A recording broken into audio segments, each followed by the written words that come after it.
Greetings to everyone on the channel. In previous episodes, we enjoyed bright tactical strikes, analyzed deadly double checks, and spectacular maneuvers. But any experienced player understands that in order to prepare such tactics, you need a solid iron foundation. Today we dive into the holy of holies of chess strategy according to the system of Aron Nimzowitsch. We will study the pawn chain. Once upon a time, Nimzowicz's ideas about pawn chains caused a storm of indignation among critics. Today they are at the heart of every grandmaster's thinking. We will analyze how such chains arise and how they literally cut the chessboard in half, dictating their harsh laws. In this issue, you will learn: where is the main sore point of any structure, the base of the pawn chain, and what forces should it be attacked? Why is the pawn chain a problem of a hard blockade in the first place? And what to do if a direct attack comes to a dead end? How to gracefully transfer the blow to a newly emerged weakness. It will be a deep positional dive that will forever change your understanding of the game in closed positions. Make yourself comfortable. We're starting. General concepts and definitions. Pawn chain base. The idea of two separate theaters of war. After e4, e6, d4, d5, e5, it turns out to be a black and white pawn chain. The d4, e5, e6, and d5 pawns are separate links in this chain. The d4 pawn should be considered as the base of the white pawn chain. The same role is played by the e6 pawn in the chain of black pawns. So, we call the base the lower link of the chain, on which all the links rest. Each black and white pawn chain is a series of white and black pawns blocking each other, which divides the board diagonally into two parts. From now on, we will refer to the black and white pawn chain simply as the pawn chain. 8. The idea of forming a chain. Before starting to master the material, the student should at least briefly check whether he has a clear idea of the open line and blocking the passed pawn. Otherwise, he will have to refresh his memory of these two chapters, as they are necessary for a correct understanding of the topic being studied. The essence of the issue under consideration is as follows. After e4, e6, d4, d5 for white, as long as the pawn is on e4, it is always possible to use exd5 to open the line e. To start more or less long-term operations there, for example, by creating an outpost n5, but continuing e5, they deprive themselves of this opportunity and, moreover, without sufficient grounds, it would seem, eliminate tension in the center. Why do they do this? Well, I don't think that the offensive energy accumulated in white's position before e5 could suddenly disappear due to the e4-e5 advance. Undoubtedly, this energy was retained after the move e4-e5, albeit in a slightly modified form. With e5, white first of all restricts the movement of the enemy's pawns, in other words, blocks them. And we know that pawns, especially central pawns, have tremendous activity, the desire to advance, and therefore with this move we cause considerable damage to the opponent. In addition, two new theaters of war were created as a result of e5. One is black's kingside, and the other is the center. B. Kingside. The e5 pawn could be seen as a center pushed forward to demobilize enemy forces and form a wedge. The e5 pawn takes away the f6 square from the black knight and thus allows white's attacking forces, qg4, to approach the opponent's position. Black's kingside, whose mobility is constrained by this pawn, can also be attacked by other white pieces. If black tries to defend with f7, f5, to establish contact between his pieces on the 7th rank, then the role of the e5 pawn will take its toll, which prevents the restoration of communication between the isolated kingside and the rest of black's forces. What we mean is this: white attacks g7, and black advances the f-pawn 2 squares at once to defend g7 on the 7th rank. However, This, generally excellent, system of defense is refuted here by the vigorous opposition of the e5 pawn. After f7 f5 comes x6, passing capture, and after rx f6 white takes possession of the e-file and e5 point, which gives him the opportunity to put pressure on the backward e6 pawn. In a position on the screen, where all operations are carried out on the king side, the presence of the white pawn on f4 would be more of a hindrance, because the negative aspects of its position, it blocks the path of the bishop c1, and those pieces that could be brought into play through the f4 square would prevail over the positives. In addition to restricting the mobility of the enemy king side, however, e4 e5 has another goal. White wants to chain the e6 pawn in order to then attack it with f2 f4 f5. At x5, black would lose the base of his pawn chain. If he plays otherwise, white can either form a wedge with f5 f6 or continue the game according to the following scheme: fex6, fex6, rf1, f7 e7, which would be the beginning of the death of the pawn e6. See center. In order to better understand what has been said, it is necessary to carefully consider the simplest arrangement of pieces in frontal, flank, and flanking attacks. The rook leads a frontal attack. White calmly fires at the object of attack, the c6 pawn. In this position, the possibility of a frontal attack is excluded, and therefore white seeks to perform one of the maneuvers, rg1, g6 f6, or rg1, g7 f7 f6. In flank and flanking attacks, the white f5 pawn is a logically necessary component of the main position. In fact, if it were not for the f5 pawn, a frontal attack would be possible. This, of course, would greatly facilitate the task. In addition, attacking a mobile pawn would be strategically wrong and would contradict the basic principle that the object of attack should first of all be deprived of mobility. Thus, the location of the pieces in such a position is really the simplest main position in a flank or flanking attack. Schematic representation of the central theater of military operations. Both opponents are attacking against the enemy's pawn chain base. The rooks are ready to make an incursion. This important circumstance logically justifies the plan of play in positions similar to the one shown on the screen, since this plan contributes to the creation of the desired arrangement of the pieces. And if the maneuver we described in the main position is an attack, then the attacking move is e4 e5, chaining, and then f2 f4 f5.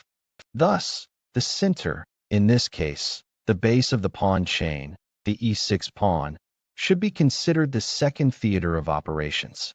Let's summarize what has been said. The move e4 e5, i.e., the formation of a pawn chain, entails the creation of two theaters of war. One is the enemy's cramped king side, and the other is the base of the enemy's pawn chain. Next, the move e4 e5 is very aggressive. If before this advance white attacked the d5 square, then the move e4 e5 marks the transfer of the attack to the e6 pawn. The latter is chained to the spot by means of e4 e5, and then white launches an attack against it by means of f2 f4 f5. 2. Attack against a pawn chain. Pawn chain as a blockade problem. What criticism said in its time? There was a time, before 1913, when there was a firm conviction that with the destruction of one of the links, the entire pawn chain was doomed to a miserable existence. Later it was proved that such a view was a prejudice, and I must take credit for it, says Nimzowitsch, because as early as 1911 in a number of games, against Salva and Levenfish at Carlsbad in 1911, against Tarrasch at San Sebastian in 1912, I showed that I was inclined to regard the pawn chain solely as a problem of restricting the mobility of the enemy's pieces. The point is not to preserve the full number of links in the pawn chain, but solely to slow down the movement of the enemy's pawns. How we achieve this, whether with pawns or pieces, whether we block the enemy's pawns or delay their advance with long-range pieces, is completely immaterial. The main thing is to slow down the advance of the pawns. My very bold view at the time, which was the result of the intensive development of blocking, was not slow to cause a storm of indignation. With particular force, anger fell on my postulate. The motto of the struggle for both sides should be an attack against the base of the enemy's pawn chain. We cannot resist the desire to quote a passage from Alapin's article in which he is indignant at my theory, first expounded in 1913. An old song, innovator. Critics scold what the light is based on, but then the novelty is adopted. And in conclusion, you also have to hear, what? Is this a novelty? Why? We knew that a long time ago. So, here is an excerpt from an article by the famous theorist Alapin. I quote in full, without changes, without a single word, trying to defend myself against the hail of reproaches raining down on me. And I draw the viewer's attention to the fact that all the remarks in parentheses do not belong to the one who is attacked, that is, to me, but to Alapin. Here's what he says. As for his so-called philosophical justifications for the move e5, they boil down to the fact that with this move, white transfers the attack from the point d5 to e6. Yes, there was indeed an attack before e5, but only the d5 pawns against e4, because dex4 was in fact a threat, but the same cannot be said for exd5, because it did not threaten with absolutely anything, except the release of the locked bishop on c8. Therefore, there can be no question of white transferring a non-existent attack. After this transfer, e5, the motto of both sides, according to Nimzowitsch, is to attack the base of the pawn chains by means of c7, c5, or f2, f4, f5. Yes, after e5, black really can do it immediately with c5. Start an attack against white's pawn chain. As for the possibility of playing in this variation f2, f4, f5, nothing is known about it in wide circles of chess players. In all the 10 successful practical games mentioned by Nimzowitsch, he himself did not move the f-pawn, but always played one f3. Thus, there is not a shadow of a hint of the possibility of a mutual proclamation of such a motto. And yet Maestro Nimzowitsch sees the realization of the ideas of his remarkable philosophy in the following rule established by him. When attacking against a pawn chain, the attack can be transferred from one link to another. Of course, maybe is beyond doubt. It cannot be forbidden. But how expedient such a game is depends on the opponent, circumstances, and happiness. But what this rule really means, what is its real meaning, and why it is even called philosophy, remains completely incomprehensible to me. So here's what Alapin says. When I reread what he wrote, I seem to relive the pangs of bliss experienced in moments of creative work. Well, isn't it great? Just look at how indignant this man is. After all, this is something new, a novelty unknown to him. His forehead swells with anger. And I dared to be this innovator. Today we all know that what I said about the pawn chain is an indisputable truth. The viewer knows that after e4, e6, d4, d5, white does have an attack against the d5 square. Alapin did not know this, because at that time he was not yet familiar with the theory of the open line that we had created. Further, it is generally accepted that in positions which are characterized by the advance of e4, e5, on the third move or later, the tendency f2, f4, f5 is quite understandable. We could learn a lot from a more detailed analysis of the question of why, after the moves in question, there are more favorable conditions for the c7, c5 maneuver than for f2, f4, f5 at first. As we have already pointed out, the tendency to limit the mobility of the white and black links of the pawn chain is mutual. White pawns tend to block black's pawns, and vice versa. But after e5 black's pawns are blocked before reaching the center, while white's pawns have already advanced beyond the middle line. Compare e6 and e5 pawns, which is why we have the right to consider white's pawns blockers and black's pawns stopped in his movement. The activity of pawns, of course, reaches its maximum when trying to occupy the center. Based on this, it should be recognized that black has the right to start an attack with c7 c5, rather than white with f2 f4 f5. But despite this, the f2 f4 f5 threat still exists. The moment the c7 c5 attack is repelled, it will be white's turn to start the attack by advancing the f-pawn. If the f2 f4 f5 threat was not carried out in many games, it only proves that white was either too busy repelling the c7 c5 attack or chose the first of the two theaters of war, that is, the opponent's kingside constrained by e4 e5. As for the endurance of the attack, the student will soon see the great importance of the rule we have established. But we will conduct the presentation consistently. 3. Attacking against the base of the pawn chain as a strategic necessity. Destruction of links in the enemy's pawn chain in order to free one's own blocked pawns. The desire to destroy the enemy's pawn chain, which restricts the mobility of our pieces, is quite natural, and the sooner such a struggle for liberation begins, the better. This fight should be conducted in the following way. First of all, the attack is directed against the base of the pawn chain, which we attack with a pawn. Every effort should be made to destroy the base pawn or remove it from its place. And then we proceed to attack the next pawn, that is, the newly formed base. For example, after e4, e6, d4, d5, e5 the e6 pawn and d5 pawns are blocked by. According to the rule we have established, black should immediately launch an attack against the pawn chain with white's move c5, but not by means of f7 f5, since link e5 is an architectural decoration of, while the d4 pawn serves as the foundation of the entire construction of white pawns. After all, when they want to blow up a building, they start not with architectural decorations, but with the foundation.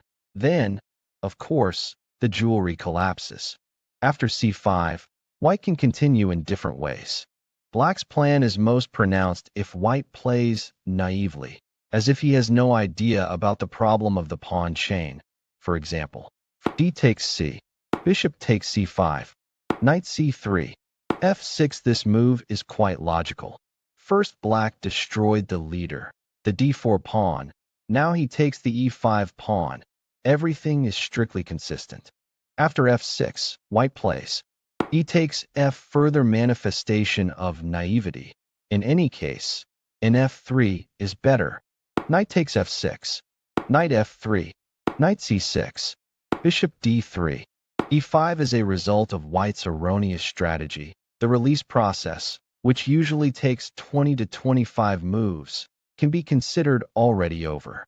First, black made sure that all the links of the pawn chain, including the base pawn, disappeared from the opponent after dxc5 and x6, and then triumphantly advanced his pawn, e6 e5. It is the desire to carry out this advance that explains the energetic measures that black resorted to on the third move and beyond. All their desires and aspirations were reduced exclusively to making their blocked pawns move again. Accordingly, the pawns freed from the blockade and advancing are especially warlike. It seems as if these once immobile pawns want to brutally avenge their forced inaction. Or perhaps such an unstoppable advance of the freed central pawns is more like the pulling of a man who has just freed himself from the fetters that bound him. Be that as it may, the advancement of pawns that were previously blocked is a necessary consequence of any release process that takes place in the pawn chain. Here the base of the pawn chain is the c3 pawn, not b2, since there is no enemy pawn on the b3 square, and it is not yet a link in the black and white pawn chain. The c3 pawn should be attacked by b7, b5, b4. If it were possible to call cx b4, then the d4 pawn would become the base. Unlike the previous base pawn, it would not be defended, and such a base pawn is a weak point in the position and gives a reason to start a vigorous siege. We will consider the methods of its implementation in paragraph 5. In the position in question, the move f7, f6, instead of the correct b7, b5, b4, would be a mistake, since even after removing the e5 pawn, White's pawn chain would retain its stability. We are on the way to a correct understanding of the process under consideration. The struggle for release, which takes place in the pawn chain, finds an analogy in the struggle against the blocking piece that constrains us. The challenge is thus reduced to the issue of the embargo. Transfer of the blockade rules from the passed pawn to the pawn chain. An exchange maneuver to replace an enemy blocking piece with another piece applied to a pawn chain. For us, who are already familiar with the fourth chapter, it is clear that any piece that stops the advance of the enemy pawn must be considered a blocking piece. And nevertheless, the viewer may be surprised that after e4, e6, d4, d5, e5 we tend to view the d4 pawns and e5 as genuine blocking pieces. The fact is that we are not used to considering a pawn as a blocking piece. Pawns have always been referred to as blocked units, while pieces have played the role of blockers. This is correct, but the pawns that make up the chain acquire special importance and differ in their functions from other pawns. Therefore, it should be recognized that the desire to consider pawns in the pawn chain as the same blockers as pieces should be recognized as quite justified and correct. Having come to this conclusion, we will try to apply to the pawn chain the exchange maneuver on the blocking square, known to us from the fourth chapter. Such an exchange is justified only if the new blocking piece that appears in place of the previous one is weaker than the predecessor. The same is true for the pawn chain.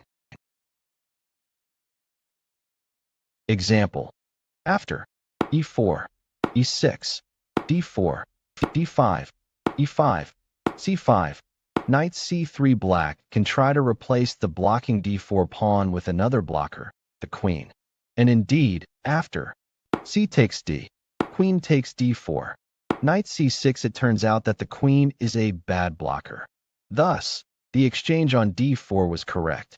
On bishop b5 to keep the queen in its blocking position, it would be necessary to bishop d7, bishop takes c6, b takes c in black's position with two bishops, and a moving pawn mass in the center would be better.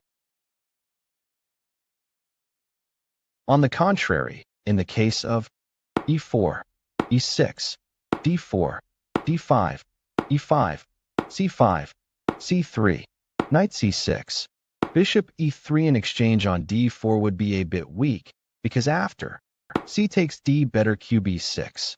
Bishop takes d for the bishop would prove to be an extremely stable, strong blocker, and further exchange operations by means of knight takes d4, queen takes d4, knight e7, knight f3, knight c6, queen f4. Although they would have led to the displacement of blocking pieces, it was only at the cost of losing time due to the fact that the knight g8 spent two moves to occupy the c6 square. In this variation, White would be in a good position. His pieces occupy positions favorable for the attack of the enemy king, and in addition, they have a strong influence on the center. For example, f6 to finish destroying White's pawn chain. Bishop b5, a6, bishop takes c6, b takes c. Short castling, and black will never be able to move the e6 pawn, because in the case of f5, White will take possession of e5 by way next 5. With these considerations, we have deepened our understanding of the essence of the pawn chain. All kinds of exchanges in this chain are imbued with the desire to replace a strong blocking piece of the opponent with a weaker one. A great service in this respect should be rendered to us by intuition. In each individual case, it is necessary to understand how strong or weak the blocking piece is, elastic or inactive, and so on. This will make our task much easier.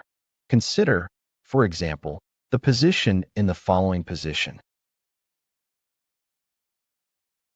White's immediate task is to occupy the squares d4 and e5 firmly and for a long time. Which move is better from this point of view? In d2 or qc2?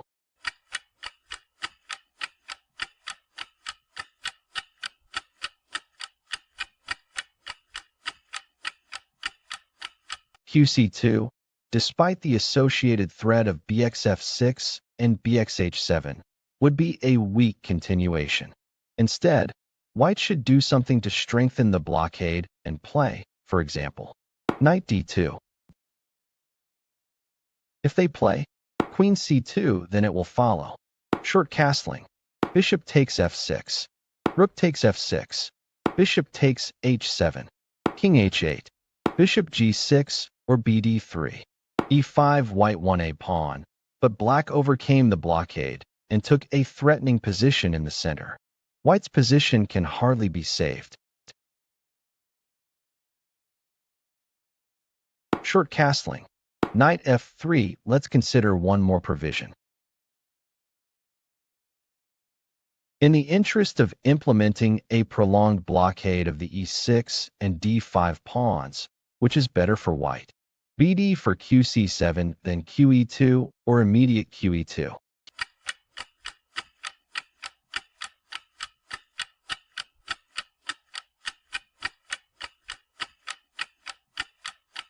That's right. Queen e2 and after. Rook ac8. Bishop d4. Queen c7. Knight e5. The blockade is very strong. The maneuver seems to deserve attention. Bishop d4. Queen c7. Queen e2 to then plain f5. However, this plan, with the help of which the Whites are trying to expand the ring of the blockade, is not feasible, since it should be. Knight g4, h3, e5, and, despite White's best efforts, the e-pawn still became active.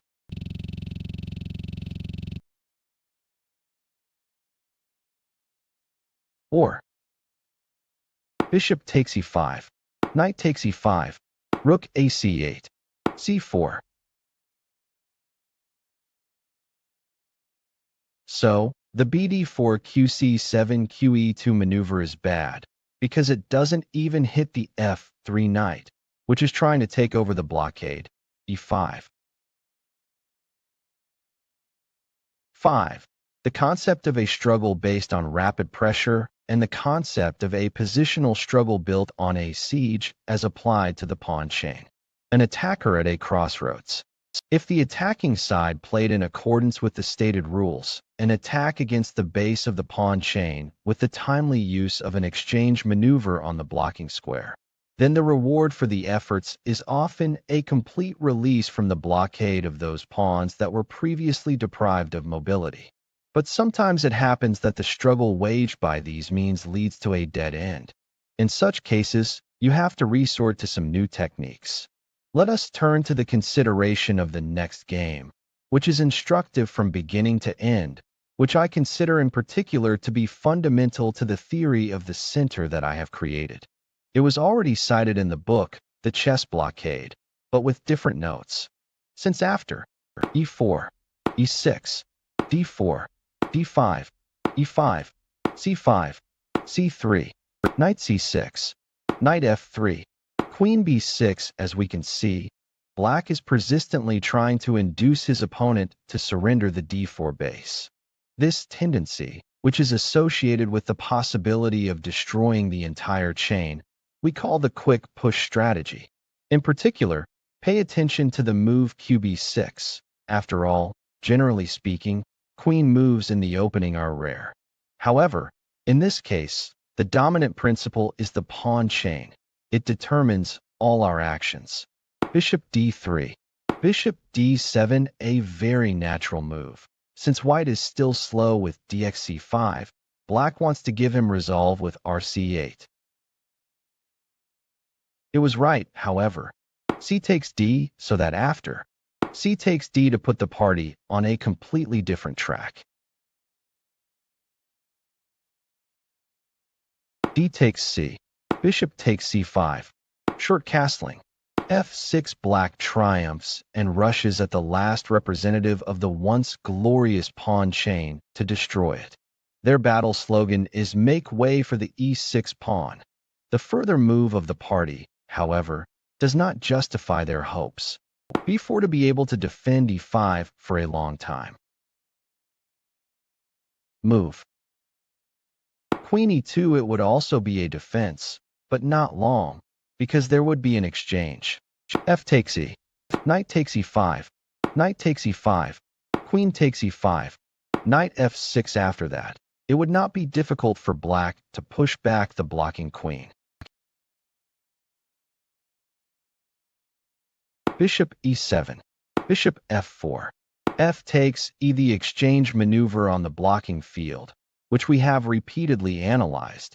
In this case, however, it is aimless, since the new blocking piece, Bishop E5, staunchly defends its position. Knight takes E5. Knight takes E5. Bishop takes E5. Knight F6. For the continuation of the Bishop F6 in general, what is desired is refuted by means of Queen H5, G6, Bishop takes G6, H takes G, Queen takes G6, King E7, Bishop takes F6, Knight takes F6, Queen G7, Knight D2. We have already pointed out that winning a pawn after Queen C2, short castling, does not promise any benefits to White. Short castling. Knight F3. White strengthens the blockade. Bishop D6. Unprofitable. Bishop B5 for after. Bishop D4. Queen A6. Bishop takes B5. Queen takes B5. Knight G5. White would win a pawn. Queen E2. As we have pointed out, the Bishop D4 would be premature. Rook AC8. Bishop D4. Queen C7. Knight E5. Now the immobility of blocked pawns is greater than ever. White played very economically, but the possibility of successfully occupying points D4 and E5 hung in the balance and was conditioned by the precise use of space, namely the squares D4, E5, C2, and E2. Bishop E8. Rook AE1. Bishop takes E5. Bishop takes E5.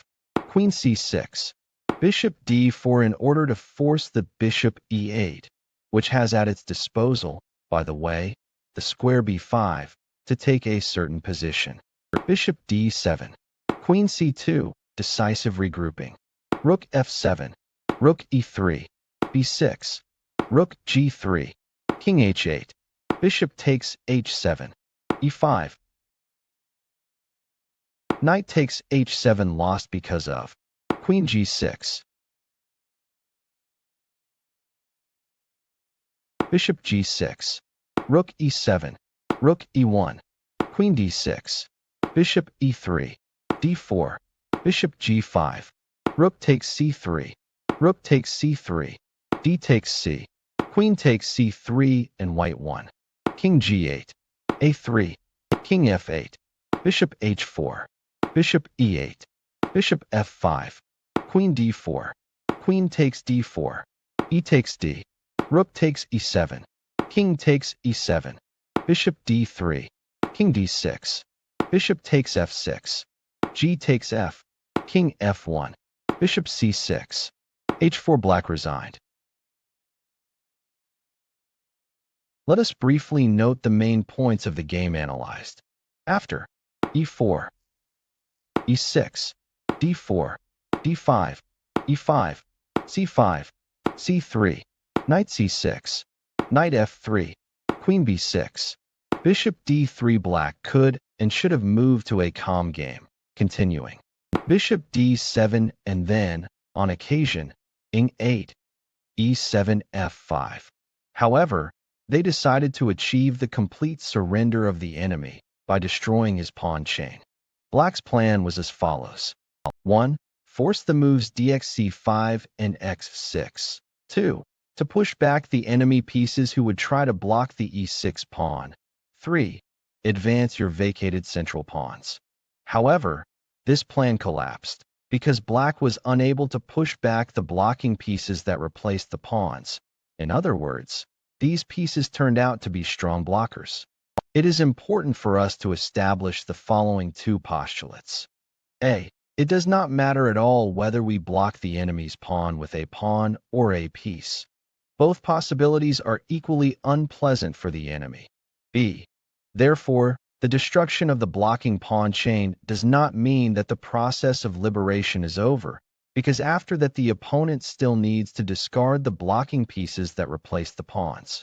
Whether and to what extent this is possible is what becomes decisive in identifying the possibility of liberation from the blockade. To determine the relationship between the pawn and the piece, we note the following. Pawns are of course most suitable for the formation of the center because they are the most stable. However, the pieces located in the center can successfully replace them. This is a quote from our article, Surrendering the Center is a Prejudice, published in 1913. We shall return to this article more than once, but for now we will only note that we consider any attempt at emancipation begun but unfinished, as, for example, Salve's attempt in the above party, to be very harmful to the party who seeks emancipation. 5a. Positional method of combat. Long siege of an undefended base. Repeated attack. The defensive pieces interfere with each other. Pressure retention. The emergence of new weaknesses in the position.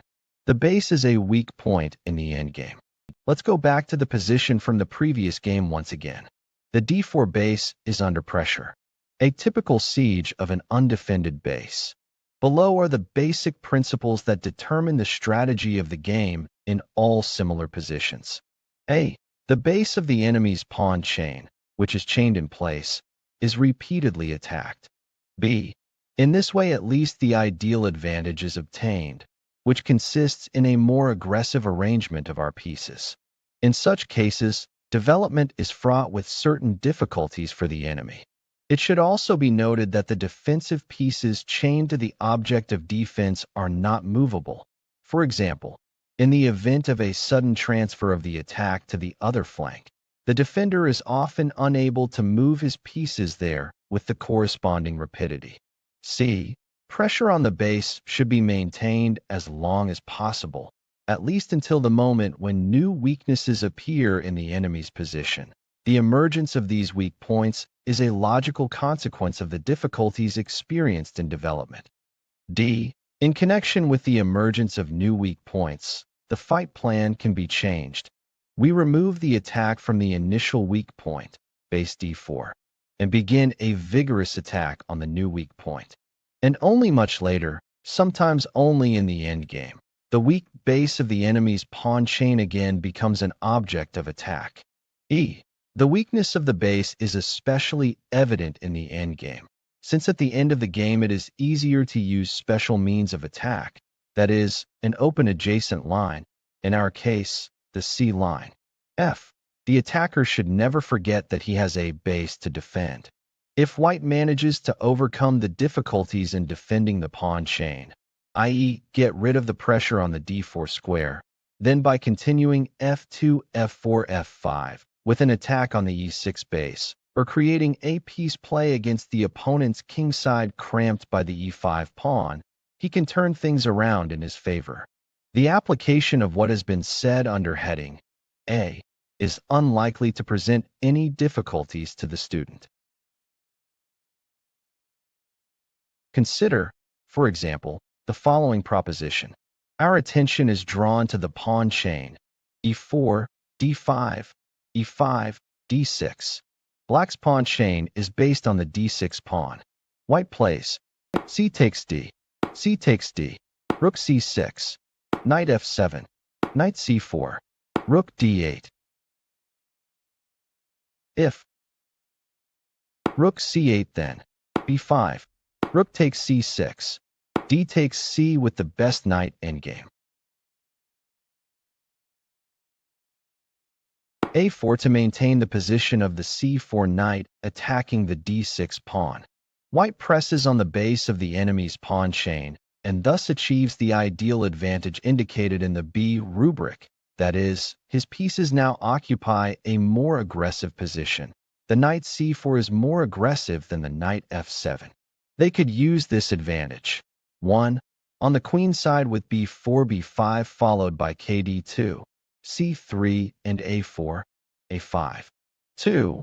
Or on the king side by h3, h4, then by the king's route kd2, e3, f3, g4, h5 followed by g2, g4, g5. Defending h7, h6 would have given the white king the opportunity to invade g6. It is much more difficult for the student to assimilate what is said in the rubrics C and D. Directly exploiting a pawn's weakness is not really the task of the middle game. All we can hope for is to make the enemy suffer for a certain period of time the inconvenience of a forced defense.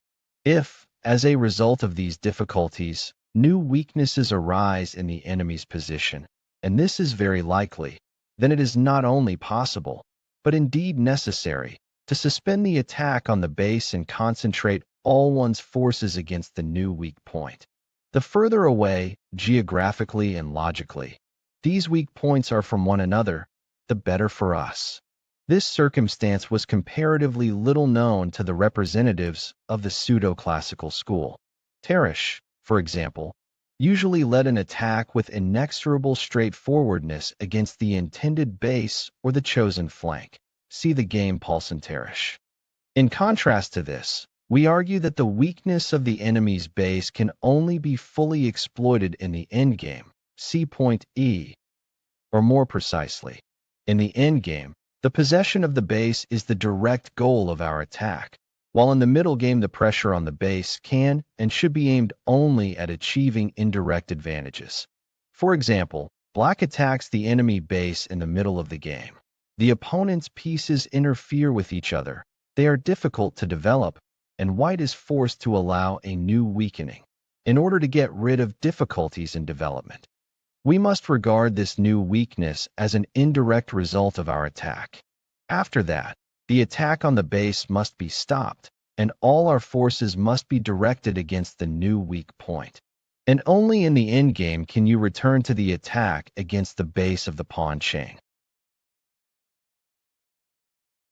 In order to explain the indirect use of the weakened enemy base just mentioned, let us consider the situation depicted on the Aron after the 11th move.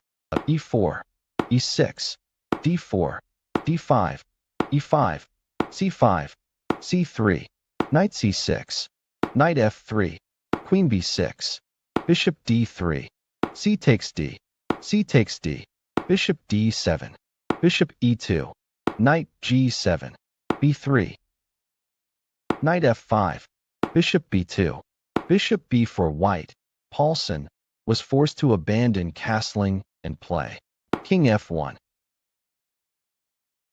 How do you keep the pressure on the d4 base? The white king is in a bad position. In what way, without paying attention to d4, is it possible to prove this?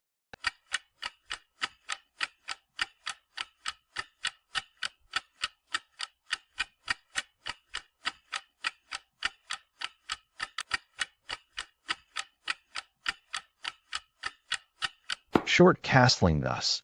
The pressure on point d4 led to a certain result. Black's task was no longer to maintain pressure. This was achieved by means of h5 or b7 in order to respond to g4 and h4. But on the contrary, he had to abandon the continuation of the attack against the base and make every effort to identify the weakness of the move kf1 and use it. The latter is achieved only through a very subtle sacrifice of quality. By the way, this is one of my favorite combinations. He clearly reveals the relationship between the principle and the combination. By this I mean that I have found the combination only because I am convinced of the correctness of the principle, away from the base. G4. If white now plays bishop d3 to ease the pressure on d4. f6. Bishop takes f5. E takes f and black retains the advantage of two bishops. Knight h6. Rook g1. f6. E takes f. Rook takes f6. g5. Rook takes f3. Bishop takes f3. Or g takes h. Rook f7. Knight f5. Rook g for the situation created as a result of black's attempt to reveal the weakness of the white king's position. Despite the material superiority, white is doing poorly. White's dismal position on the king's side, the presence of poorly defended points on the f line. This, in our opinion, is enough to lose. Here is just one option. Bishop e8. Good enough, and rook f8. Rook f8. Rook f8. Rook f8. Rook f8. Rook f. Queen e2. Knight c takes d4. Rook takes d4. Knight takes d4. Queen e5 last chance. Bishop b5. King g2. Knight f5. Bishop takes d5. 5, 5, 5. On. Knight c3 would have followed. Bishop takes c3. Bishop takes c3.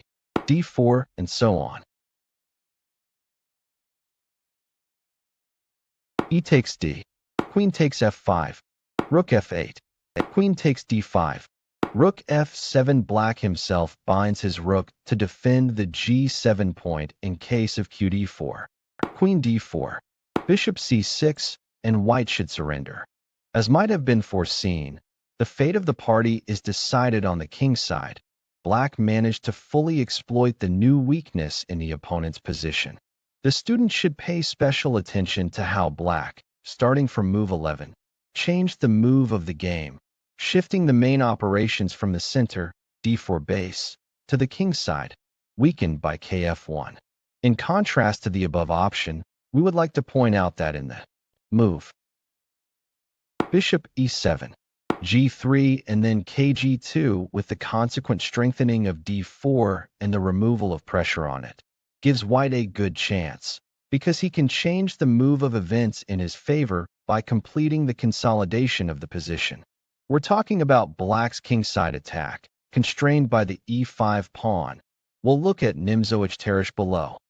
Before we go any further, we would like to advise the student to practice playing against the weak base of the enemy pawn chain in the endgame. To do this, we recommend working on the Positional Tarrasch game, and then using the following method.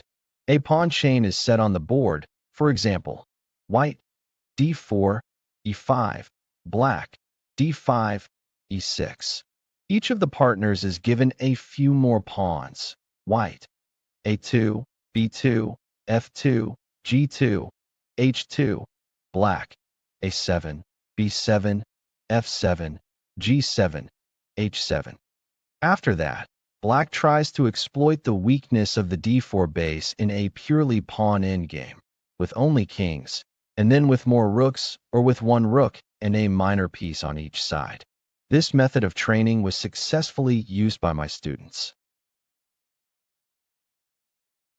e4, c5, c3, e6, d4, d5, e5, knight c6, knight f3, queen b6, bishop d3, c takes d, c takes d, bishop d7, bishop e2, knight g7, b3, knight f5, bishop b2, bishop b4, king f1, bishop e7, g3, a5, a4, rook c8, bishop b5, knight b. For the first 14 moves, in a slightly different sequence, are the same as in the previous game.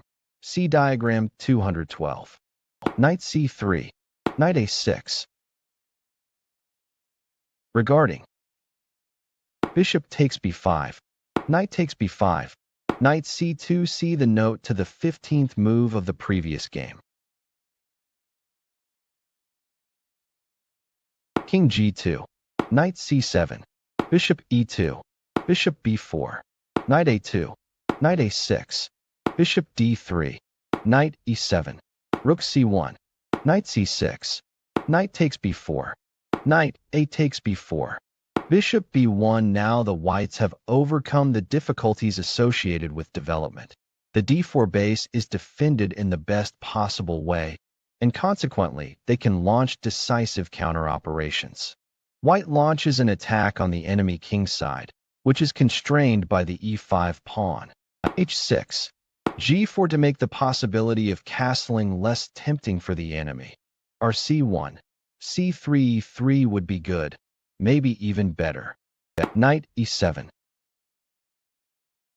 Now black had to respond. King e7, queen d2. Rook cf8, then f7, f6.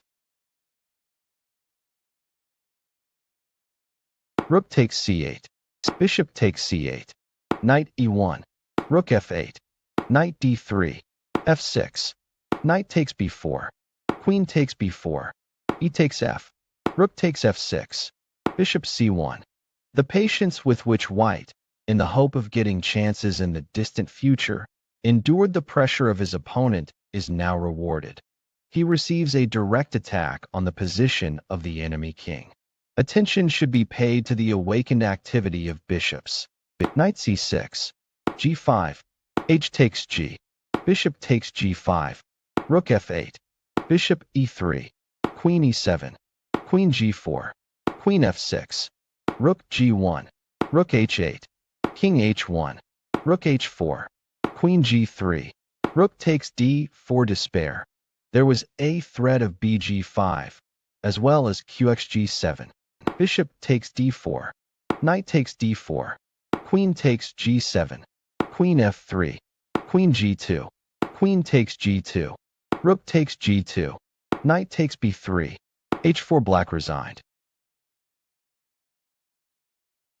In the position on the screen, black, as we have repeatedly pointed out, can choose between two game plans, namely bd7, quick press tactics, and cd, positional play, siege of a fixed d4 base. Sooner or later, there must come a time when black will be forced to make one decision or another. It is impossible to retain the right to choose for any length of time, especially in operations in a pawn chain. The latter is explained by the fact that the defender has the opportunity to exchange dxc5, with which he can free his game under certain conditions. As soon as such a threat of exchange becomes relevant, it forces us to choose one or another game plan. Another moment that compels us to make a definite decision may be the threat from the enemy to one of the flanks. In this case, there is a need for a vigorous countermaneuver, because further hesitation in the choice of the game plan becomes dangerous. So far, it has only been a question of choosing between different methods of attack. The object of attack itself, in our example, the d4 pawn, remained unchanged. However, the choice of the object of attack is often associated with difficulties. But if we are talking about a pawn chain, then what doubt can there be?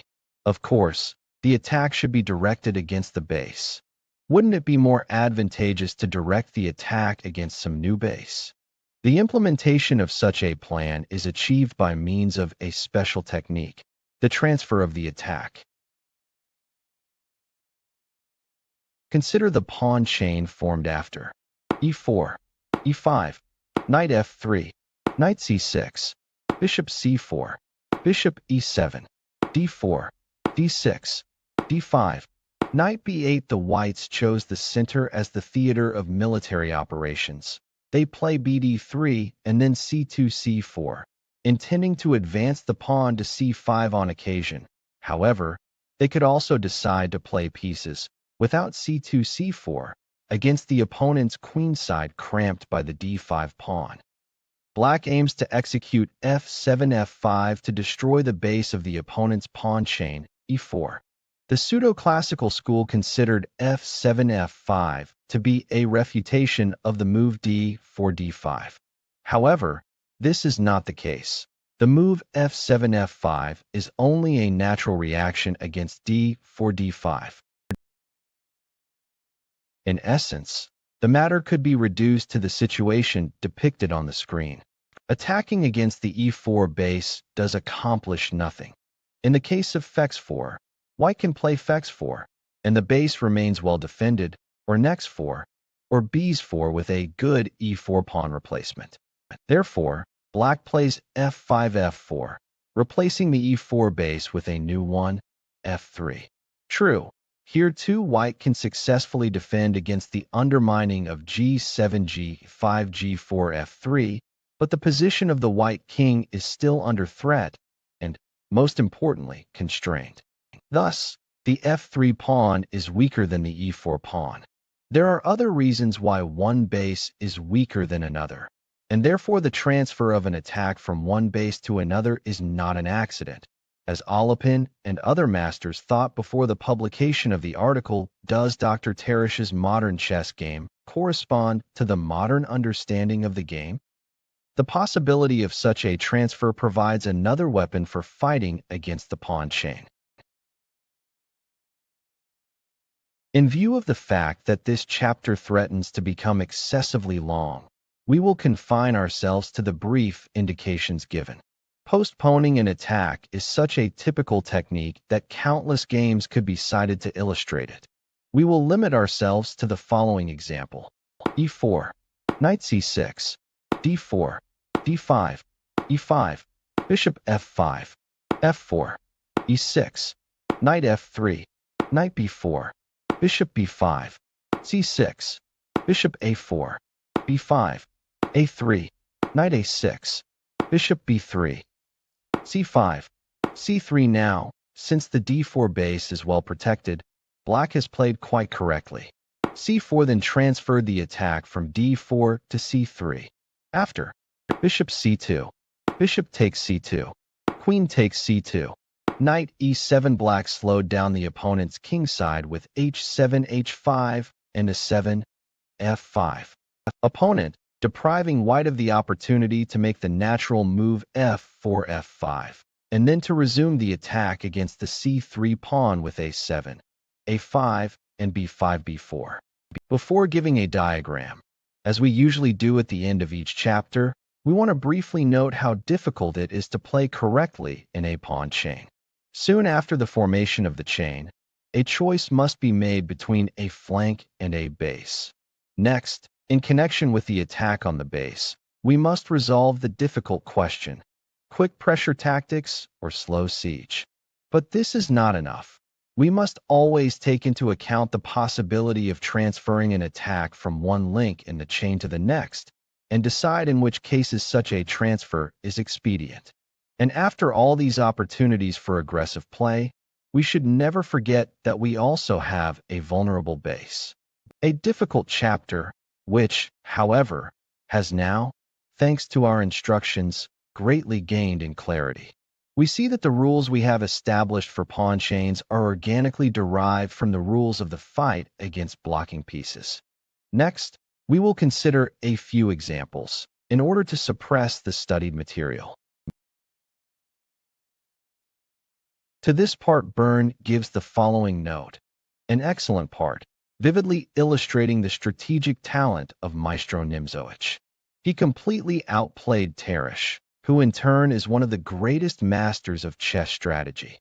However flattering this praise may be to me, I must remark that it does not seem to be so difficult to perform successful maneuvers when one rests on a complete system.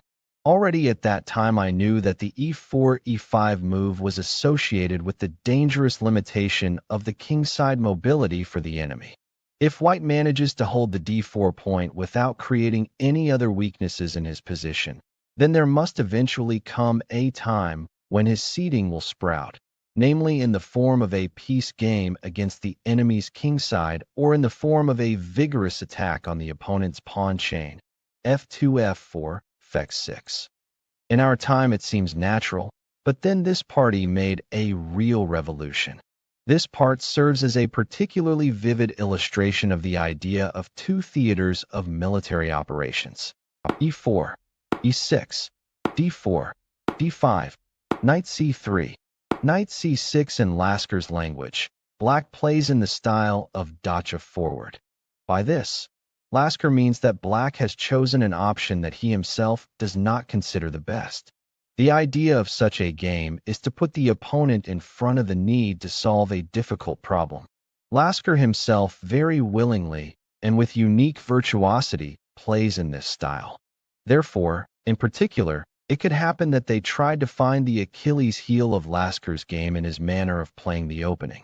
However, this opinion is unfounded. The move nc6 was first proposed by Alapin. After e4, e5, the path for the c-pawn is blocked. This circumstance is the shadow side of Alapin's novelty. Knight f3, bishop b4, e5, bishop takes c3, b takes c.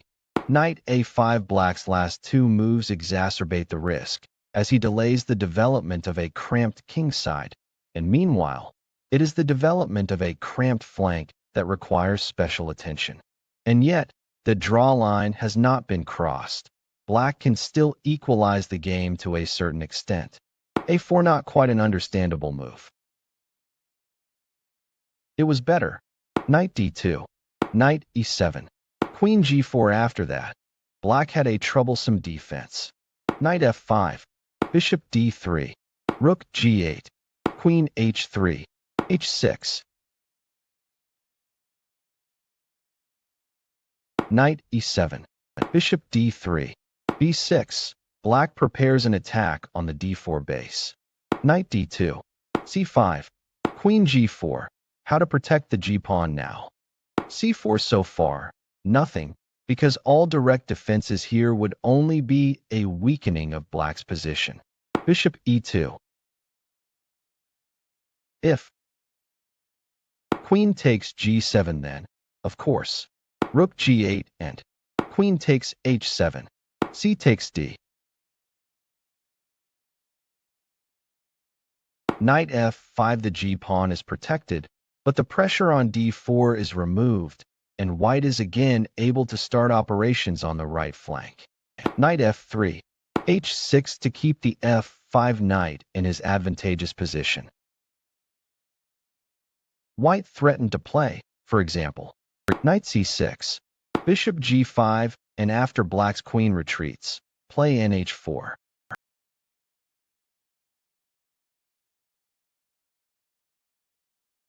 However, Lasker quite reasonably prefers a more flexible defense. Knight c6, bishop g5, f6, f6, f6. Interesting option. a5. Knight takes a5, bishop g5, f6, e takes f, g takes f, bishop h4 now. Knight takes h4 is refuted by the move. Queen g7, however, by means of QE7, instead of nxh4, Black seems to be consolidating his position sufficiently.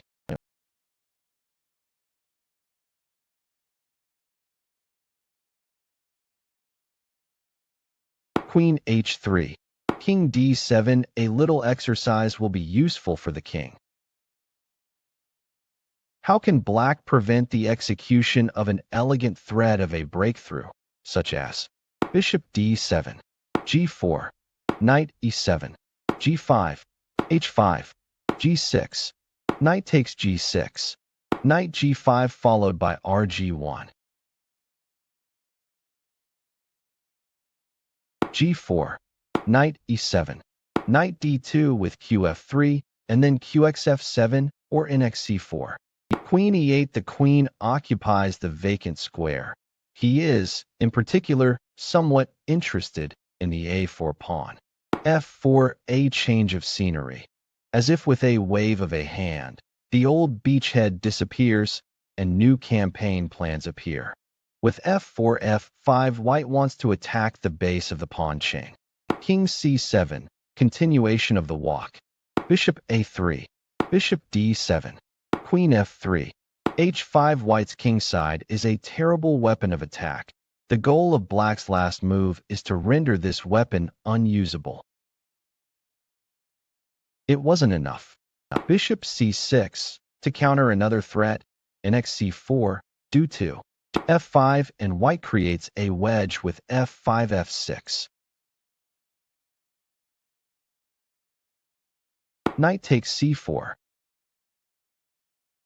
In the case of g takes h, black would play knight f5, and the mobile royal flank of the whites would be paralyzed.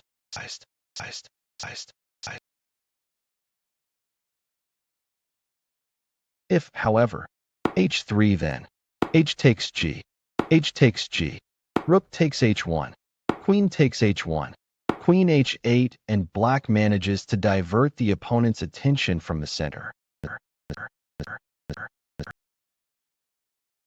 Knight takes c4, bishop takes c4, h takes g. Of course not. D takes c, do 2. Bishop d6, and xi8, check, check, check, check, check, check, check. Queen g2, knight f5, bishop d3. Bishop takes a4, a light breakfast in a precarious position. Bishop takes f5, e takes f, queen takes d5. It would be no less difficult for black to parry the move. C4, the protection would consist of queen c6, queen takes d5, queen takes d5, c takes d, bishop b5, since now white could not prevent the bishop from occupying the d5 square via c4. But not. C takes d, do 2. Queen c3, c3, c3, c.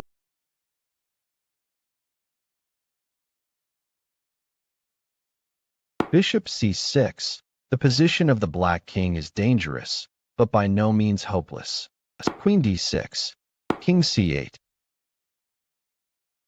In connection with the planned combination, however, black could have played king b7, d5, bishop b5, d5, rook h6, e6, bishop takes d5. This move was recognized as the only one, and quite rightly. However, black had one more only move at his disposal, namely, rook takes e6, d takes e, bishop takes h1, long castling, bishop f3. But not. Bishop e4, do 2, e7, and then qe5, after which the white queen would have at his disposal new decisive squares. E takes f, queen takes f7, queen d8, king b7, rook d7, king a6, and black has a completely safe position. The fact of the matter is that in a healthy position there are at least two only moves.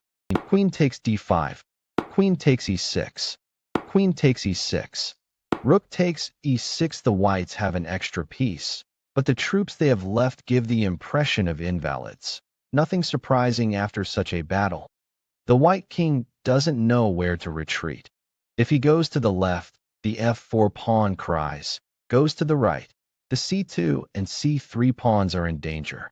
King d2, king b7, rook ae1, rook h8, rook takes e6, f takes e, rook e1, rook takes h2, king d3, g3. But not the passive position of the rook. Rook h6, rook g1, g1, g1, g1. After rook takes e6, g5, f takes g, g2. Your own g5 pawn would prevent the rook from holding the black passed pawn. Rook h3, much better than g2, which would take away black's chances of winning the c2 pawn, And this, as we will see later, is not without significance.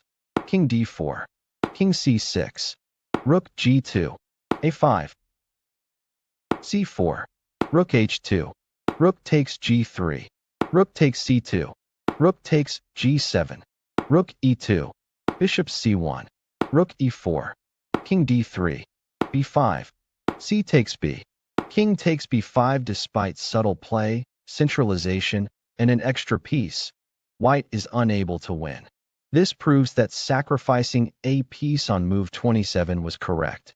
Bishop e3, king c6, rook f7, a4, rook f8, a3, rook a8, e5, rook a6, king b5, rook b6. Becker wants to win at all costs. That is why he lost in the end. King a5, rook f6, a2, bishop d2, king b5, bishop c3, rook d4. To come to the problem positions after 6 hours of tedious struggle is truly a dubious pleasure. King e2. That's right. King c2, rook c4, king b2, rook takes c3, rook takes f5, rook takes f4, rook f8, king c4, bishop a1, rook e4, king d2, f4. Now white's position is apparently lost. Rook c8, king d5, rook d8, king e6, rook e8, king f5, rook g8, f3. The whites surrendered. This game shows how maneuvers conducted on the wrong flank are refuted.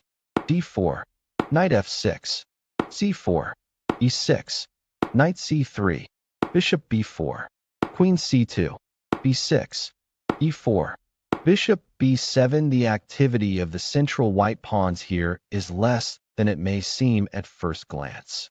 Bishop d3, knight c6, knight f3, bishop e7. With this sudden retreat, associated with the threat of nb4, black achieves a stable position in the center while retaining a valuable king's bishop. a3, d6, short castling, e5, d5. The position in the center is determined. Knight b8, b4, knight bd7, bishop b2. The presence of the e4, d5, e5, d6 chain required the move c4, c5 after sufficient preparation. Because of the two theaters of war, see point 1 of this chapter, formed in connection with the move d4, d5. Only one is suitable for operations, namely the center, attack against the d6 base.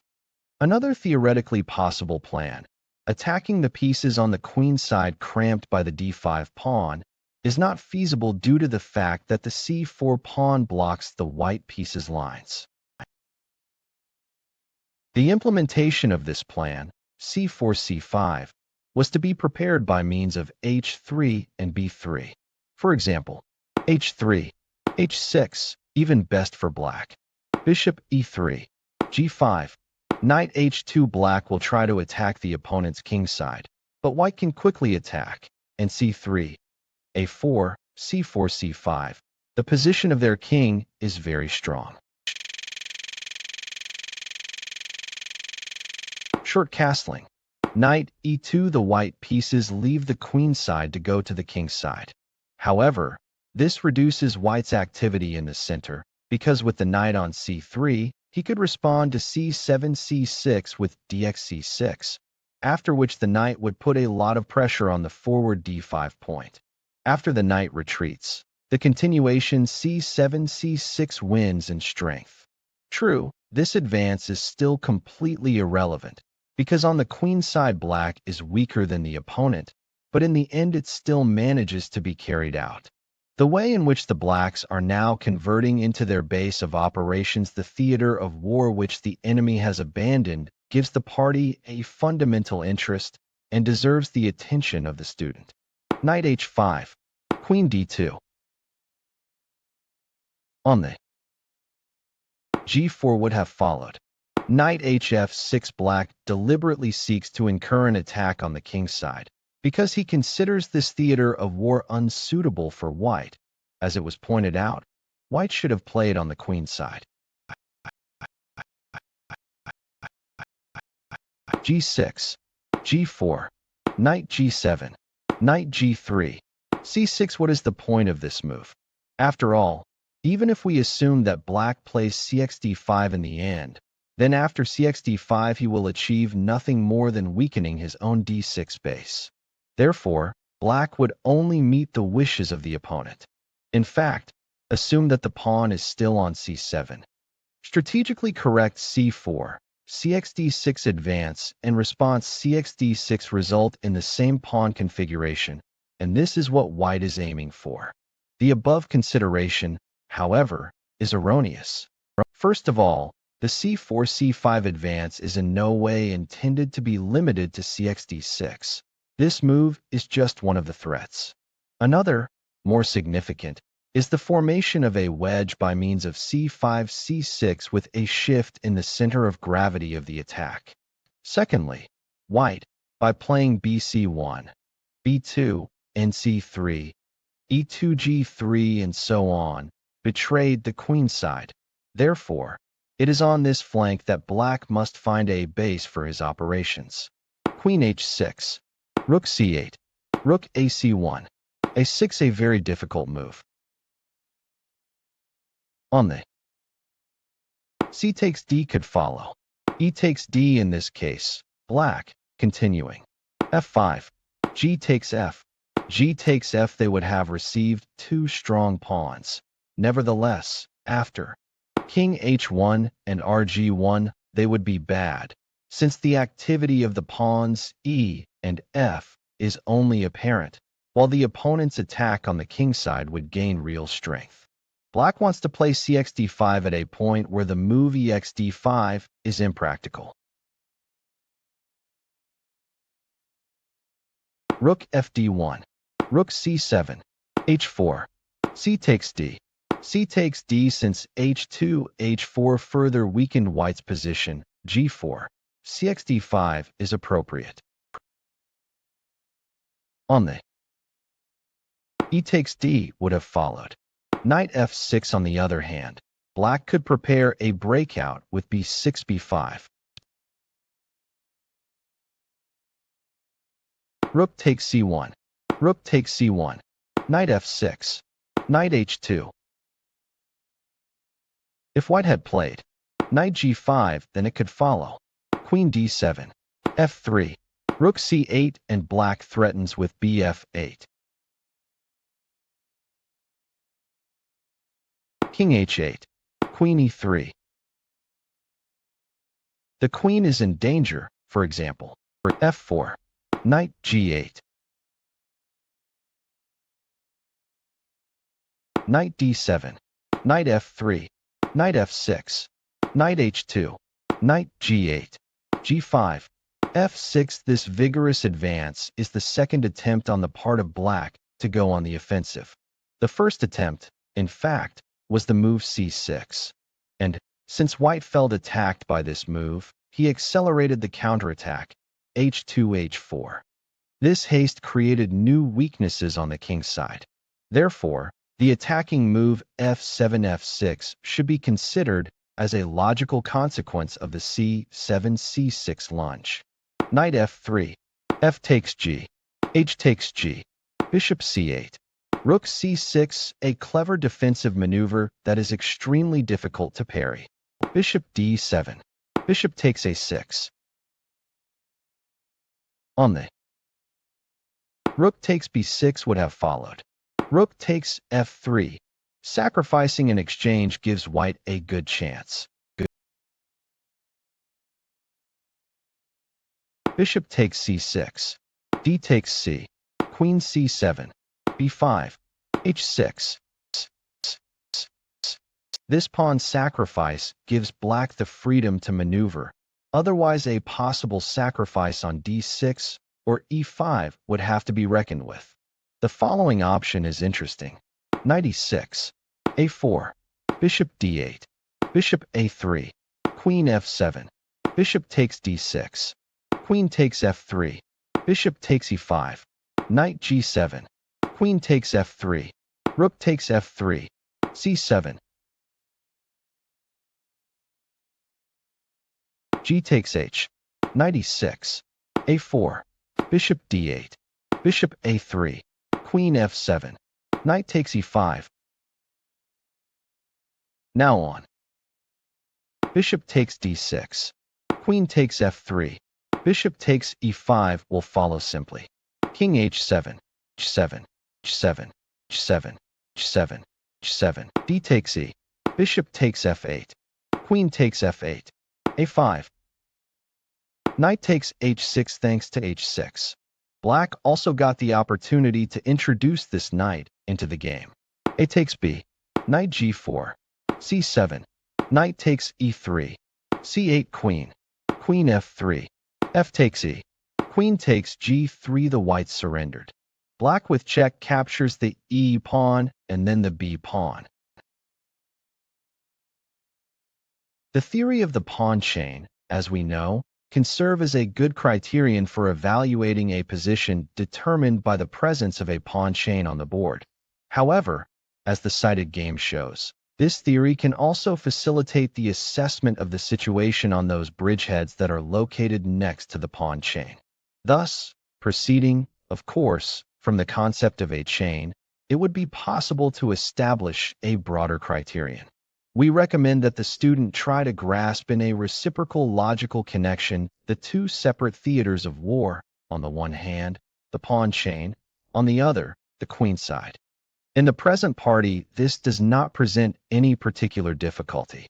c4, e5, knight c3, knight f6, g3, bishop b4, bishop g2, short castling, knight f3, rook e8, short castling, knight c6.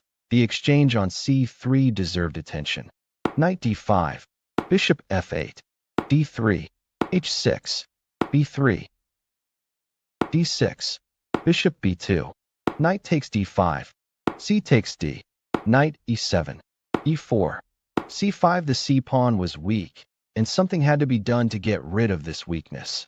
With d takes c, knight takes c6, d4, bishop g4, d5, knight e7. Now there is a pawn chain, and the base of the black chain, the d6 pawn, is already open to attack, just as if a typical attack was carried out with c-pawns, c2, c4, cx d6 with a response cx d6, queen d3, queen d7, knight d2. White is already moving the knight to attack the weak base pawn.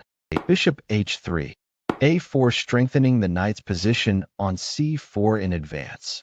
Bishop takes g2, king takes g2, rook eb8, knight c4, b5, a takes b, queen takes b5, rook a3. In such situations, the question arises, which pawn is weaker, A or B? In this case, this question can be wounded by the deductive method.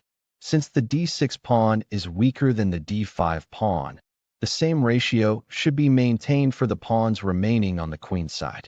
If this is not the case, then the move a2, a4 is wrong. This, however, is doubtful. After all, with this move, white strengthened the strategically important c4 point, and it is impossible to allow white not to have the right to play in this way. No, the move in c4 is correct, and so is a4, so the move b7, b5 could not create an unexpectedly favorable position for black. Knight g6. It is possible that knight c8 was somewhat better. Rook fa1, a6, bishop c1, rook b7, bishop e3, f6, f3. If black could play f6, f5, his position would not be very bad. But promoting f6, f5 is out of the question. Knight e7, queen f1 with nxd6, knight c8, knight d2, queen b4, queen c4, queen takes c4, knight takes c4, rook b8, knight d2, rook c7, Rook takes a6. Attention should be paid to white's masterful use of the d2 and c4 points. Rook c2. Rook 6a2. Rook takes a2. Rook takes a2. The end of the game, which boils down to the centralization of the white king and the consequent advance of the cohesive forces, the pawn, the knight, and the king, is not difficult to understand. Bishop e7. King f2. King f7. King e2. King e8. King d3. King d7. King c3. Bishop d8. Knight c4. Field c3. Shelter, and c4. Cover. Bishop c7. g4. Bishop d8. Rook a6. Bishop c7. h4. Bishop d8. h5. Bishop c7. b4. Rook b7. Rook a8. King d8. King b3. Rook b8. Rook takes b8. Bishop takes b8. b5. Knight e7. b6. f5. G takes f. Knight g8. Bishop f2. King c8. Bishop h4. Black resigned. In this game, the classic transfer of the attack in the pawn chain deserves attention. d4, d5, c4, e6, knight c3, knight f6, bishop g5, knight bd7, e3, bishop e7, knight f3, short castling, queen c2, c6, a3, knight h5, a dubious move, better re8 or h6, h4, f5, on. f6 would have followed. Bishop d3. Bishop e2. Knight df6. Knight e5. Bishop d7. Queen d1. Bishop e8. c5. Queen c7. b4. a5. g3. Moroxy is extremely good at preventing attempts to release. Here f5, f4. A takes b. A takes b. Rook takes a1. Queen takes a1. Knight e4. g4. Knight takes c3. Queen takes c3. Knight f6. Bishop f4. White threatens with n5. g6, and thus gains time for g4, g5. Queen c8. g5. Knight d7. Knight d3 in exchange would make it difficult to break through in the future. Bishop f7. King d2. Bishop d8. Rook a1. Only now are operations beginning to develop in the proper theater of operations. The basic idea is, of course, to attack the c6 base with b4, b5. Bishop c7. Rook a7. Rook e8. Bishop takes c7. Queen takes c7. f4. With this move, white will eliminate all his opponent's attempts to break through with e6, e5. Rook b8. b5. Finally, queen c8. b6. White moves the attack to the new base on b7. They could continue to attack the former c6 base by playing knight b4 and then about qc3, a3, a4, but the transfer of the attack to b7 is stronger and more reliable. Bishop e8. Knight c1. Knight f8. Knight b3. e5. The only way to save the b7 pawn. White threatened to play, for example, na5 and nxb7, since in the case of rxb7 ba6 followed. D takes e. Knight e6. Bishop d3. g6. h5. Bishop f7. Knight a5. Knight d8. e6. The familiar sacrifice of the passed pawn in order to open the lines for the pieces behind. Queen takes e6. h6. d4. Queen takes d4. Queen a2. King e1. Knight e6. Queen e5. Rook e8. Knight takes b7. Queen b3. Bishop e2. Queen b1. King f2. Queen h1. Knight d6. Queen h4. King g2. Knight takes f4. Queen takes f4. Bishop d5. Bishop f3. Bishop takes f3. King takes f3, black resigned. This is the end of our deep dive into the anatomy of pawn chains. Today we have pieced out the fundamental concepts of Aron Nimzowitsch. We have understood why it is the foundation of the structure, the base of the chain, that should be attacked, how to properly organize a positional siege, and what to do if a frontal attack does not work, how to elegantly transfer the blow to a completely new weakness. Hopefully, now you will look at closed pawn centers in a completely different way and understand that the pawn chain is, first of all, the art of hard blocking. If this video helped you better understand chess strategy, be sure to support it with a like, subscribe to the channel, and write in the comments which of Nimzowicz's techniques you like the most. And in the next issue, we will have a truly historic moment. We have completed the study of the basic elements and officially move on to the second part of the legendary book, My System. We'll begin to piece together the details we've learned and talk about the mysteries of true positional play, paradoxical overdefense, and the fierce fight for center of the board. Click on the video that appears on the screen and move on to the next lesson. See you.